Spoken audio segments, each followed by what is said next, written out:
Hey everybody. Well, it's been a while, but it's finally time to start working on the 48 Chevy truck conversion again. I've had some things I had to do this year, and I got most of them done. And I still got some things I need to do, but I'll always have things to do because it's how I am. But anyhow, I think it's time we started working on this truck. First thing I want to do is, as you can see, I got everything off the frame, got her stripped down. So I want to clean it all up. I got it outside here. I'm going to power wash it today, and then we're going to pull it inside, and we're going to start cutting it apart and putting the mounts on it so the 48 Chevy truck body will just bolt right on. Thanks to Russ D. Check him out if you are wanting to do a 48 to 54 conversion to a S10 frame. Russ D Parts. That's Russ with the letter D Parts. He's in Wichita, Kansas. He makes a kit that's a bolt-on kit. You can either bolt it on or you can weld it on, and you put it on the way he tells you to do it, and the body and everything bolts right on there. We're going to find out, aren't we? So let's get started with this washing. I'll take a look. Let's take a look at this frame first, see what we got, so we kind of got an idea what we got to work with. All right, let's look. Let's go. All right. Me and old Bear Dog's hanging out here today. It's a beautiful November day here in BFM, and you saw my sign, so you know it's official now. So, I mean, this is a typical S10 frame. Now, one reason I bought this thing is because you can see this front end has had paint work done on it. And from what I can tell, most of this stuff here is either new or fairly new. Looks good to me. I think it's going to be fine. One thing that they did do, this motor, or this truck when I bought it, it had an LS in it. And LS has got an oil pan that's a little different than an S10 is. So they kind of did a hack job on the frame right there. You can see they kind of just chopped it out and kind of slapped a plate in there, half-assed. It looks like crap. So I'm probably gonna have to cut all that out and clean it up. And well, I am gonna cut all this out and make it all nice and smooth. And I'll put a plate in there the right way, make it look nice. So it's not gonna hurt anything. It's not gonna affect the integrity of the frame at all, because I'll box all that back in and it'll fit just fine. So we got to fix that. That's a little minor repair we got to make. We got a cross member here for the transmission that was in at the Turbo 400, and it's welded to the frame. So I'm not sure if it's going to be in the right position or not. I'm pretty sure it's probably not, but maybe if we get lucky, we can take and cut this piece of metal out and spin it 180 degrees and move it back, and maybe it'll fit. I don't know. I don't even know if that's going to work, but I may end up having to cut it off. I do have a different cross member for the transmission, so if I can't use it here, then I got a brand new one I can put in it, whatever. We got to make it work, whatever. And we've got this heavy-duty rear axle out of a 2002 or 2003 S10, I think it was an S10 Blazer this came out of, and it's pretty narrow, but we're going to put some fat tires on the back of this thing anyhow, so I think it'll be all right. We're going to have to get the offset right, but hopefully we'll be able to do that. I believe I had Bo already had Bo buy some wheels, and I got a pretty big offset on them, so they should be good to go. We may have to put spacers back here. We may have to put spacers in the front too. I don't remember, but we'll make it fit. But as you can see, this frame, other than a little bit of rust and dirt, is in real nice condition. Of course, we got the Calvert, what do they call them things? Man, I can't remember what they're called now. I don't know, you guys know what they're called, but you can see they're mounted, the shocks are mounted to those. It's a mono leaf, and of course they got the track bar down there. So anytime Bo wants to smoke the tires off, he ain't gonna get no wheel hop out of it. That's good. One thing I got to do with this thing is, because it was a drag car, they left the rear brake rotors and calipers in place, but they removed the emergency brake system on this thing. So I got to try to find one in the junkyard and rob the emergency brake system off it. Hey, if any of you viewers out there, if you know where I can get some parts off of a 2002, 2003 Chevy Blazer rear axle that's maybe in a junkyard or something, you know, when I go down to Charlotte, North Carolina, maybe I'll be able to find one in a pick and pull down there. I don't know. But anyhow, we got to work on that. We got to get I want to try to get emergency brake set up on this thing. So we got to do that. But as you can see, like I said, this frame, it's dirty and it's got some rust back here. It ain't terrible, but it's not. I mean, this is a 1988, guys. You know, it's what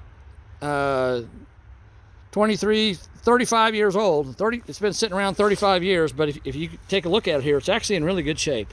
So I think it's going to work great for Bo. It does have looks like new calipers on the front. That's good, new brake calipers, so we can make those work. But you know, we got some modifications to it. It does not have power steering, and I think he does want power steering, so I'm gonna have to find a power steering box to swap that out with, but we'll find one of those. Obviously the motor mounts aren't gonna work. I gotta use Russ D's motor mounts. But anyhow, let's get this thing cleaned up. So that's the before. Let's see what it looks like when we're done cleaning it up. All right, let's go get on that here real quick.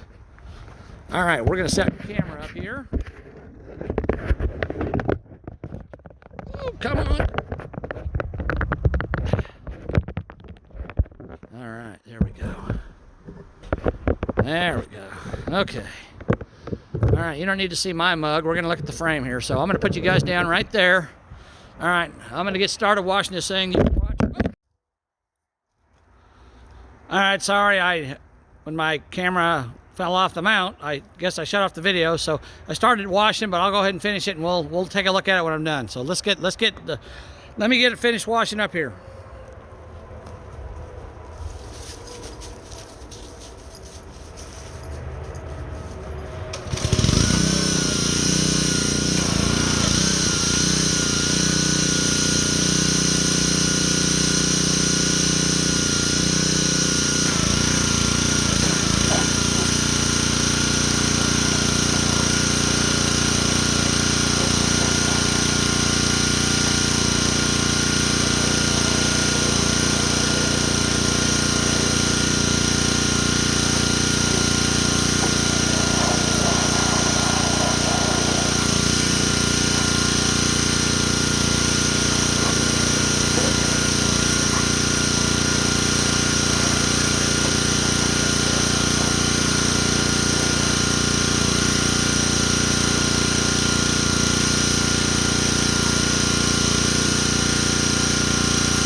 All right, you guys still with me now?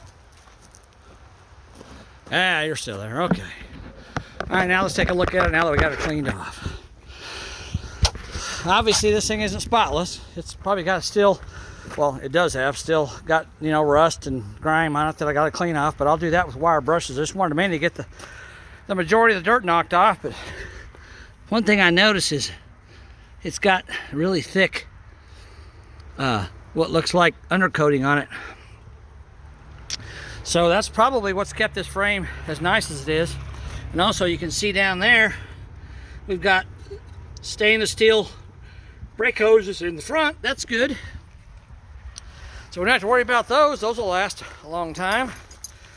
And we look back here, you can see, looking at the lower ball joints, they look really good. Upper ball joints look really good.